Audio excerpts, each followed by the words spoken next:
Je n'ai pas peur de mourir, car ça ne sert à rien d'avoir peur de mourir, sauf peut-être que ça rend plus prudent.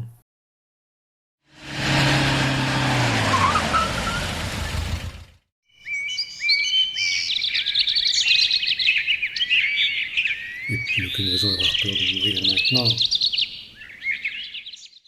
Est-ce que j'ai peur de mourir en général? Oui, j'ai peur de mourir, parce que tout le monde a peur de mourir, je pense. Mais il ne faut pas dire qu'on a peur de mourir.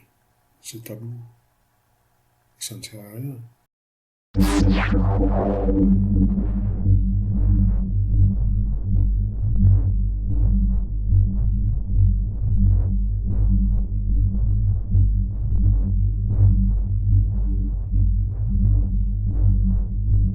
Je ne crois pas à la réincarnation. Je ne crois pas à l'existence du paradis et de l'enfer, à des rituels liés à la mort. Je n'y crois pas maintenant, mais peut-être qu'on y croirait un jour, et il y a des choses auxquelles j'ai cru quand j'étais petit. Quand je suis né, je ne savais pas que j'allais mourir après. C'était quelque chose d'abstrait, la conscience de la mort. Enfin, c'était quelque chose d'abstrait jusqu'à 6-7 ans. Sauf que quand j'avais aux environs 2 ans, on est parti habiter avec ma grand-mère, et que j'appelais Bobonne. Et Bobonne, un jour, elle m'a emmené dans sa chambre et elle m'a montré les papiers concernant son fils aîné qui était mort pendant la guerre. Il était mort, il avait fait la résistance, il avait été arrêté par les Allemands, il était mort du typhus à 28 ans dans un camp de concentration en Allemagne. Alors elle avait encore les médailles, le journal qui l'annonçait et tout ça. Bon, ça m'a très marqué. Peut-être que j'avais peur de me retrouver dans un camp de concentration, je ne sais pas quoi. Je devais avoir 4 ou 5 ans, je ne sais pas beaucoup plus. Alors il y a eu aussi, à cette époque-là, à la télévision, j'ai vu un film avec des squelettes, des gens qui étaient mangés par les fourmis rouges en Afrique, quelque chose comme ça. J'ai commencé à faire des cauchemars avec des squelettes. Quand il y avait du vent, la nuit, j'entendais grincer une enseigne, une grosse enseigne qui était suspendue près de la fenêtre de ma chambre. Elle grinçait toute la nuit avec le vent. Et je voyais passer les squelettes au pied de mon lit. Quelques années plus tard, ma grand-mère Bobonne, elle est morte. Et pendant qu'elle agonisait, mes parents m'ont mis chez une tante que je voyais pas très souvent. Et j'étais très triste parce que j'aimais beaucoup ma grand-mère. Alors, j'avais un jouet qui était presque cassé dans ma poche, un morceau de plastique, je ne sais plus ce que c'était. Il restait plus qu'un fil et je me suis dit que quand le fil serait cassé, dans ma poche qui se casserait tout seul, un fil qui retenait 2 morceaux du jouet, je me suis dit que quand ça serait cassé, c'est qu'elle serait partie, c'est qu'elle serait morte. Et effectivement, quand le fil a été cassé, on est venu annoncer un peu plus tard que c'était fini. Alors ma sœur et moi, on pleurait beaucoup. Mais je n'ai pas été voir après ma grand-mère morte. La première fois que j'ai vu un mort, ça devait être beaucoup plus tard. Ou alors de loin. Parfois, il y avait des accidents dans la rue en face de la maison.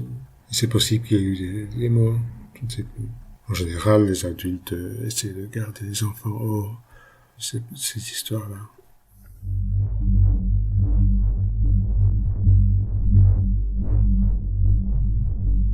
Quand j'étais petit, j'allais à la messe.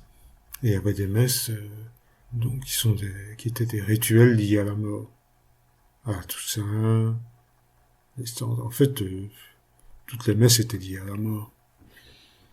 À Toussaint, par exemple, quand on vivait avec ma grand-mère aussi, autre chose, ça n'a rien à voir avec les messes, pas directement en tout cas, mais enfin, à Toussaint, pendant une semaine, on ne pouvait pas regarder la télévision, il fallait faire attention à certaines choses. On ne pouvait pas faire trop de bruit, etc. Alors mon père, il montait la télévision dans notre chambre, on la regardait en haut, le soir. Mais quand j'étais petit, je pratiquais aussi des sports extrêmes. Une des sœurs de mon père avait marié un héros de la guerre, un parachutiste, et il aimait bien avec les petits-enfants de la famille. Comme une n'avait pas d'enfants, elle ne savait pas en avoir, il prenait de temps en temps les petits-enfants de la famille, les plus petits, pour aller promener dans la carrière de Scoufligny, où il avait travaillé quand il était jeune, par exemple. Dans les bois, cueillir des jonquilles. Et on faisait parfois un entraînement, il nous initiait à l'entraînement des parachutistes. On devait sauter, rouler, grimper dans les corniches de la maison, sauter de plus en plus haut, grimper aux arbres, descendre dans la carrière par les échelles rouillées, monter sur le pont métallique qui avait emporté les pierres. C'était assez dangereux. Mais bon, je ne me rendais pas compte. Je n'avais pas peur de la mort, ni même de me blesser. Je n'ai pas peur de la mort, mais maintenant que tu en parles, je pense à la dernière fois que j'ai fait une prise de sang, des analyses, etc. Avec les résultats que j'ai reçus, comme le docteur avait l'air de dire que c'était très grave, j'étais voir sur Internet et comme ça arrive souvent quand on regarde quelle maladie on a sur Internet, j'avais un cancer du pancréas, donc plus que quelques mois à vivre. Et finalement, ça fait déjà quelques années, peut-être une dizaine d'années que j'ai fait ces analyses-là et je suis toujours vivant. Donc, comme quoi, ça sert à rien d'avoir peur de la mort. En roulant en voiture, il m'est arrivé plusieurs fois de passer près d'un accident avec des gens qui étaient morts dans la voiture. C'est pas ça qui va faire donner peur de la mort, puisqu'on ne les connaît pas, c'est comme si on les voyait à la télévision quelque part. Enfin, j'ai toujours été assez prudent en voiture. Bon, j'ai vécu le décès de mes parents. C'est surtout le décès de mon père qui m'a marqué, puisque je l'ai accompagné pendant les dernières semaines.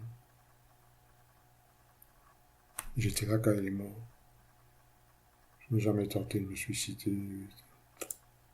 Mais peut-être que j'étais dépressif, je sais pas. Quand est arrivé à ce tableau, 86, 85, je sais plus, j'ai rencontré et je me suis lié d'amitié avec quelqu'un qui s'appelait Christian Kerkhoff. Il avait une ferme ici à Moulins-Thurouy. Et on est devenus très amis jusqu'au moment où il est tombé malade. Gravement malade, je ne savais pas ce que c'était. Il se retrouve à l'hôpital et on a été le voir. Quand je suis rentré, l'infirmière m'a dit que c'était fini, qu'il n'y avait plus rien qui marchait, que les organes lâchaient l'un à l'autre, etc. Donc, je ne vais pas faire trop d'illusions. Valérie, un autre copain de Christian qui était là dans la chambre de l'hôpital, essayait de lui parler, lui dire Christian, reviens, etc. Il était là avec plein de tuyaux, de fils. On lui avait rasé la barbe. Et moi, je n'ai rien dit, je me suis mis en relaxation.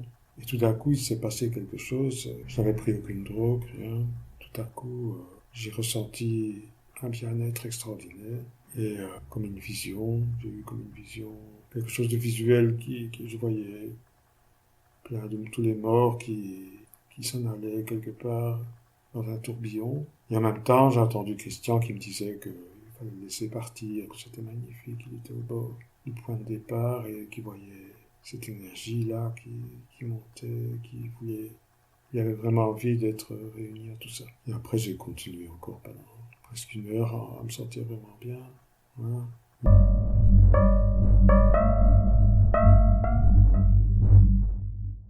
Une autre expérience par rapport à la mort. L'année passée, on a été dans la forêt du Verdun.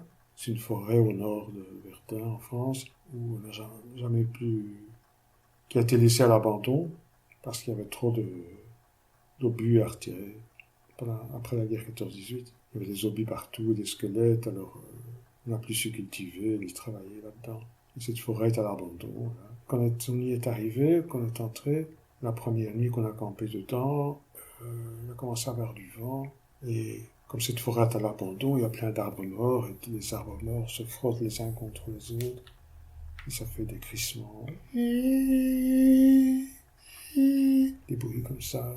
Et j'entendais, chaque fois que je rentrais dans la tente, j'entendais parler. Puis quand je sortais, ça s'arrêtait, mais la nuit, la fois que je rentrais dans la tente, j'entendais parler dehors. J'avais l'impression que c'était tous les fantômes de ces jeunes gens qui étaient morts là, en 14-18, quoi. Des millions, des centaines de milliers de jeunes qui ont été assassinés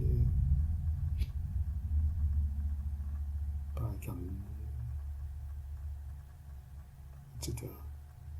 Le fantôme de jeunes soldats nous a accompagnés pendant toute notre traversée de la forêt de Verdun, mais il n'était pas hostile. Évidemment, j'en avais plus 4-5 ans, et je ne m'imaginais pas mourir dans la guerre 14-18, ou dans ce type de conflit, mais malgré que ce n'est pas si impossible que ça. En fait, j'ai peur de la mort, mais pas spécialement de ma mort à moi. Comme par exemple, j'ai peur d'une guerre nucléaire, avec la mort de l'humanité entière, de toute vie sur Terre. Voilà. En même temps, je pense qu'il doit exister la vie sur d'autres planètes.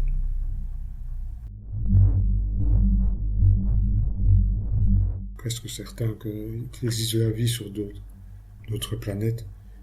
Donc, si la Terre disparaît, c'est pas si grave que ça. Enfin, si la vie disparaît sur Terre, c'est pas encore si grave.